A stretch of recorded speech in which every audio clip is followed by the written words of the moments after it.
En las sombras del palacio de Topkapi, donde los muros susurraban secretos que podían derrocar imperios, existía un mundo que los libros de historia se negaron a contar. No hablamos de leyendas románticas ni cuentos de hadas orientales. Hablamos de poder absoluto, deseos sin límites y prácticas que escandalizaron incluso a quienes las vivieron.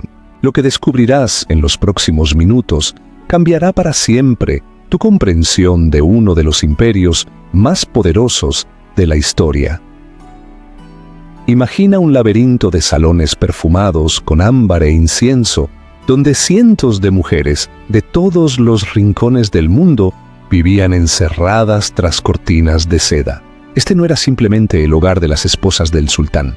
Era una institución política tan compleja como cualquier parlamento moderno, una micronación con su propia economía, jerarquía y códigos secretos que regulaban cada respiración, cada mirada, cada susurro en la oscuridad. Las jóvenes llegaban siendo niñas, algunas de apenas 8 años, arrancadas de las montañas de Circasia, los valles de Georgia, las costas del Mediterráneo. Llegaban con nombres que pronto olvidarían, con idiomas que les prohibirían hablar, con identidades que serían borradas meticulosamente hasta que solo quedara una verdad. Ahora pertenecían al imperio. El proceso de transformación era brutal y preciso. Cada gesto debía ser reaprendido, cada palabra cuidadosamente medida, cada movimiento diseñado para seducir o servir. Pero aquí está lo que nadie te cuenta. En este sistema diseñado para controlar absolutamente cada aspecto de sus vidas, las mujeres crearon su propio mundo paralelo, un universo secreto de alianzas, pasiones y transgresiones que operaba en las sombras de la ortodoxia oficial. La Valide Sultán, madre del sultán reinante, gobernaba este reino femenino con autoridad que rivalizaba con la de los visires más poderosos. Una sola palabra suya podía elevar a una esclava a la posición de favorita o condenarla al olvido en las habitaciones más remotas del palacio. La competencia por una noche con el sultán era tan feroz que las mujeres desarrollaron estrategias que habrían impresionado a los estrategas militares más astutos. Formaban alianzas complejas, compartían secretos sobre las preferencias íntimas del soberano, intercambiaban información como moneda, pero lo más fascinante era cómo, en este mundo creado para el placer masculino, las mujeres encontraron formas de crear sus propias redes de intimidad y afecto. Los documentos otomanos revelan algo que desafía todas nuestras suposiciones. Las relaciones entre las mujeres del harén no solo existían, sino que florecían. En los baños de mármol, bajo el vapor que ocultaba tanto como revelaba, se forjaban vínculos que iban mucho más allá de la simple amistad. Poemas escritos por mujeres del palacio hablan abiertamente de pasiones prohibidas, usando el mismo lenguaje florido que los poetas clásicos reservaban para el amor heterosexual. Una favorita del siglo XVI mantuvo una relación de años con su dama de compañía, llegando a rechazar al sultán cuando su amante estaba presente. Esto no era simplemente consuelo en ausencia de hombres, era amor genuino, deseo real, conexiones profundas que a menudo duraban décadas y que influían en decisiones políticas que afectaban a millones. Una concubina favorecida por otra mujer poderosa tenía más posibilidades de ascender que aquellas que confiaban solo en su belleza. El poder fluía por canales invisibles para el mundo exterior, creando una red de influencia tan compleja que ni los propios sultanes la comprendían completamente. Y luego estaban los eunucos. Olvida todo lo que crees saber sobre estos guardianes castrados. La realidad era infinitamente más compleja y perturbadora. No todos los eunucos perdían completamente su capacidad para el deseo o el placer. Los llamados eunucos blancos, a quienes solo se les extirpaban los testículos, descubrieron que aún podían experimentar sensaciones, incluso erecciones. Algunos desarrollaron relaciones íntimas con las concubinas, navegando en una zona gris entre lo permitido y lo prohibido. Los eunucos negros, frecuentemente castrados de forma más radical, ejercían un poder inmenso. Controlaban el acceso físico, el flujo de información, incluso las drogas y afrodisíacos que circulaban secretamente por los pasillos perfumados. Este poder creaba dinámicas de dependencia que los registros oficiales nunca reconocieron, pero que aparecen entre líneas en cartas y memorandos administrativos. Cuidadosamente guardados, el concepto mismo de virginidad se interpretaba con una flexibilidad que hoy nos parecería absurda. Existían prácticas que técnicamente preservaban lo que debía preservarse, mientras permitían formas alternativas de intimidad. Las mujeres desarrollaron códigos elaborados, señales secretas, incluso un lenguaje gestual completo que les permitía comunicar deseos y arreglar encuentros bajo las narices de sus vigilantes. Pero había un lado aún más oscuro. Los médicos de la corte preparaban pociones complejas con ingredientes de todo el imperio. Opio de Anatolia, cantárida de España, preparaciones exóticas de la ruta de la seda. Oficialmente, estas sustancias aumentaban la fertilidad o curaban dolencias femeninas. En realidad tenían propósitos mucho más hedonistas. Las mujeres que accedían a estas drogas las usaban para intensificar experiencias, para crear estados alterados donde las jerarquías rígidas se disolvían temporalmente. Existen documentos sobre fiestas nocturnas en los aposentos de las más poderosas, celebraciones que bajo la apariencia de rituales religiosos o cumpleaños se transformaban en algo completamente diferente. Bajo la influencia de preparaciones desinhibidoras, prácticas impensables a plena luz del día se volvían no solo posibles, sino casi rituales. Una valide sultán del siglo XVI tenía su propio alquimista personal, cuyas recetas se guardaban con más celo que secretos de Estado. Esta dependencia química creaba otra herramienta de control. Quien controlaba el acceso a las sustancias controlaba lealtades, comportamientos, incluso alianzas políticas. Las mujeres adictas a estas preparaciones harían cualquier cosa por su próxima dosis, convirtiéndose en peones perfectos en juegos de poder que se extendían mucho más allá de los muros del palacio. Ahora, si crees que esto es perturbador, espera a descubrir lo que ocurría en los aposentos privados del sultán. Los soberanos otomanos eran educados desde la infancia para creer que eran la sombra de Dios en la tierra. Este sentido de omnipotencia divina se extendía inevitablemente al ámbito sexual. Mehmed el Conquistador, el hombre que capturó Constantinopla y cambió el curso de la historia, tenía preferencias que horrorizaban incluso a sus contemporáneos. No le bastaba con cientos de mujeres a su disposición. Mantenía también a jóvenes varones, participaba en bacanales que duraban noches enteras donde hombres y mujeres, esclavos y libres se mezclaban en celebraciones que incluían vino abundante, hachís y prácticas que violaban cada principio de la ley islámica que supuestamente gobernaba el imperio. La hipocresía era monumental, pero el poder del sultán era tan absoluto que literalmente estaba por encima de las leyes que sus súbditos debían obedecer. Participar en estas fiestas era simultáneamente un privilegio codiciado y un peligro mortal. Desagradar al sultán en esos momentos de vulnerabilidad embriagada podía significar una ejecución sumaria al amanecer. Embajadores venecianos que presenciaron estas celebraciones trajeron a Europa historias que alimentaron durante siglos la imagen de Oriente como lugar de exótica depravación. El concepto de consentimiento simplemente no existía. Jóvenes capturados en guerras, tanto niños como niñas, eran presentados al sultán como parte del botín. Negarse a satisfacer sus deseos no era una opción. Algunos sultanes desarrollaron preferencias específicas por vírgenes, creando una demanda constante que alimentaba mercados de esclavos, especializados en proporcionar exactamente el tipo de víctima que el soberano deseaba en ese momento particular. Un joven serbio, que pasó 5 años como favorito de Solimán el Magnífico, dejó un testimonio perturbador sobre cómo la violencia sexual estaba tan normalizada que las propias víctimas la internalizaban como estrategia de supervivencia psicológica. El trauma generacional causado por este sistema es algo que la historia oficial nunca ha abordado adecuadamente. Las mujeres que lograban dar a luz hijos del sultán ganaban estatus y protección, pero vivían bajo amenaza constante. Cualquier error, cualquier palabra equivocada podía resultar en ser estranguladas con un cordón de seda por los mudos que ejecutaban sentencias dentro del palacio, asegurándose de que ningún grito perturbara la paz imperial. La práctica del fratricidio legalizado añade otra capa de horror. Cuando un nuevo sultán asumía el trono, era costumbre ejecutar a todos sus hermanos para evitar guerras civiles. Mehmed III ordenó el estrangulamiento de 19 hermanos al ascender en 1595. Algunos eran bebés de pecho. Esta práctica afectaba profundamente la dinámica del harén. Las madres vivían en terror constante, sabiendo que el niño en sus brazos podía ser su pasaporte al poder o su sentencia de muerte.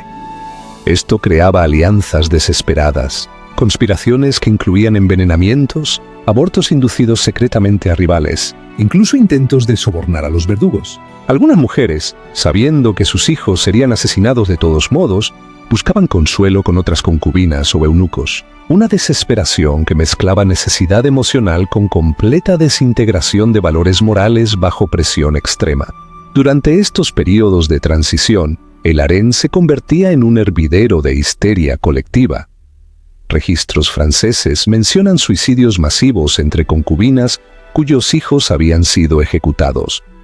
Algunas se arrojaban desde ventanas, otras ingerían veneno en pactos grupales de dimensiones rituales. El aspecto sexual de las torturas previas a las ejecuciones era deliberado y degradante, diseñado para quebrar toda dignidad antes de la muerte. Pero no todas las historias terminaban en tragedia. Roxelana, una esclava ucraniana, logró lo imposible. Se convirtió no solo en la favorita de Solimán el Magnífico, sino en su esposa legal, rompiendo siglos de tradición. Conspiró para eliminar rivales, incluido el hijo mayor del sultán con otra madre, asegurando que su propio hijo heredara el trono. ¿Cómo logró este poder sobre uno de los hombres más poderosos del mundo? Las crónicas sugieren que utilizó conocimiento íntimo de las preferencias secretas de Solimán, creando una forma de chantaje basada en la intimidad. El sultán no podía despedirla sin arriesgar que sus secretos más vergonzosos salieran a la luz. Roxelana construyó su propia red de inteligencia, usando mujeres leales para vigilar rivales y recopilar información comprometedora. Su éxito inspiró generaciones. La sexualidad se convirtió no solo en deber o placer, sino en herramienta política que podía perfeccionarse y usarse estratégicamente. El comercio de secretos sexuales se volvió una economía informal. Los eunucos vendían información al mejor postor. Un sirviente que presenciaba un encuentro ilícito podía usar ese conocimiento para mejorar su posición. Este mercado de secretos creaba paranoia constante. Cualquier momento de vulnerabilidad podía convertirse en arma en manos de enemigos. Los sultanes intentaban controlar esto mediante terror, ejecutando regularmente a sospechosos de difundir rumores. Pero la práctica continuó porque las recompensas potenciales eran enormes. Las princesas otomanas vivían realidades sorprendentemente complejas. Cuando se casaban, no abandonaban el mundo del palacio. Traían séquitos completos que incluían eunucos, sirvientes, incluso concubinas. Estas princesas mantenían sus propias mini cortes donde replicaban y amplificaban prácticas aprendidas en el palacio principal. Una princesa del siglo XVI mantenía su propio harén con más de 50 jóvenes, formando una comunidad erótica donde ella ocupaba el papel central. Esta inversión de género en el poder sexual era posible porque las princesas ostentaban estatus que superaba al de muchos hombres. Sus palacios eran espacios donde ejercían autoridad casi absoluta. Embajadores extranjeros se sorprendían al descubrir que conversaban abiertamente sobre sexualidad, hacían bromas de doble sentido y demostraban conocimiento de prácticas eróticas que habrían escandalizado a las cortesanas europeas más experimentadas. Estas princesas desarrollaron toda una literatura erótica secreta que circulaba únicamente en círculos femeninos. Manuscritos ilustrados mostraban posiciones detalladas, técnicas para placer mutuo entre mujeres, instrucciones sobre uso de diversos objetos para gratificación sexual. Estos no eran traducciones de manuales clásicos, sino obras originales creadas por y para mujeres otomanas. Algunos manuscritos sobrevivieron en colecciones privadas europeas. Las ilustraciones son extraordinariamente explícitas, mostrando no solo actos heterosexuales, sino encuentros entre mujeres, uso de consoladores de cristal veneciano o marfil africano, incluso escenas grupales.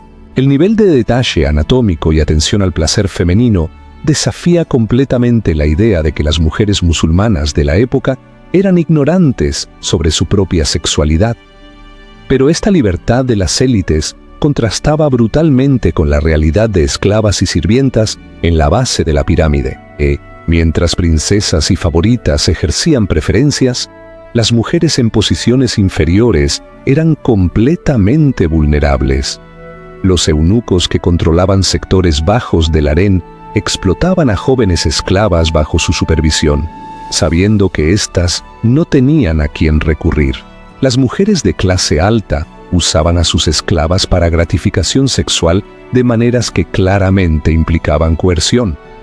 Una esclava que rechazaba insinuaciones de una concubina favorecida podía ser vendida a un destino peor, un burdel en alguna ciudad provincial o trabajos domésticos brutales. Esta jerarquía de explotación significa que no podemos idealizar el harén como espacio de solidaridad femenina. Los baños turcos, los famosos hammams, eran espacios donde las normas se negociaban constantemente. Aunque segregados por género, funcionaban como lugares de encuentros donde se concertaban acuerdos ilícitos. A las mujeres del harén se les permitía ocasionalmente visitar baños específicos, convirtiéndose en oportunidades para encuentros imposibles dentro del palacio.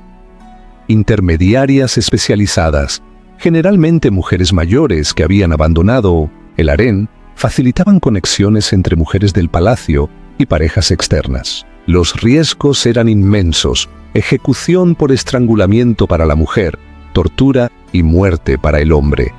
Pero el sistema persistió porque la demanda era constante. Los hammams, con vapores densos y múltiples habitaciones, ofrecían la excusa perfecta. Cuando estas redes se descubrían, las consecuencias revelaban la cara brutal del imperio tras su pompa. Los escándalos que ocasionalmente estallaban tenían poder para derrocar gobiernos. El caso más famoso involucró a Kösem Sultan, una esclava griega que ascendió a regente más poderosa de la historia otomana. Fue acusada de mantener amantes dentro y fuera del palacio. Nunca quedó claro si era cierto, pero el simple hecho de que pudieran formularse tales acusaciones muestra cómo la sexualidad femenina era simultáneamente temida y usada como arma política. Kösem fue finalmente asesinada en una conspiración, estrangulada con una cortina por eunucos leales a su rival. Su cuerpo fue encontrado desnudo, un detalle que los cronistas incluyeron específicamente para humillarla incluso en muerte. Su destino ilustra una cruda realidad. Las mujeres podían acumular poder inmenso, pero siempre operaban en la cuerda floja, donde una acusación de conducta sexual inapropiada podía destruir todo. Las ejecuciones de mujeres acusadas de transgresiones sexuales eran eventos espectaculares diseñados para aterrorizar. La práctica más notoria era el ahogamiento en el Bósforo, donde las condenadas eran cosidas en sacos con piedras y arrojadas al estrecho. Antes, a menudo eran torturadas públicamente para extraer confesiones que incriminaran a otros. El aspecto sexual de estas torturas era deliberado, diseñado para quebrar dignidad antes de matarlas. El papel de la religión era complejo y contradictorio. Los clérigos vinculados a la corte desarrollaron interpretaciones creativas de la ley que permitían prácticas claramente prohibidas bajo lectura literal de textos sagrados.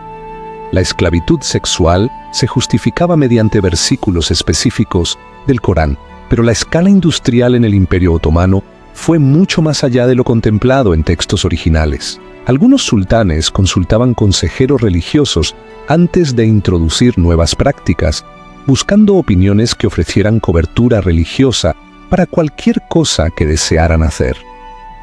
Estos clérigos sumisos siempre encontraban alguna interpretación que permitía prácticamente todo siempre que hubiera compensación adecuada.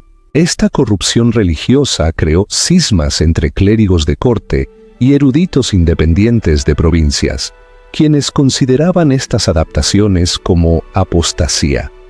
El declive gradual del imperio trajo cambios significativos, aunque superficiales. Reformadores influenciados por ideas de la Ilustración intentaron modernizar el imperio, incluyendo retórica sobre eliminar excesos palaciegos. Algunos sultanes redujeron sus harenes, liberaron esclavos, hicieron declaraciones sobre trato respetuoso a mujeres. Pero las estructuras fundamentales permanecieron intactas hasta 1922.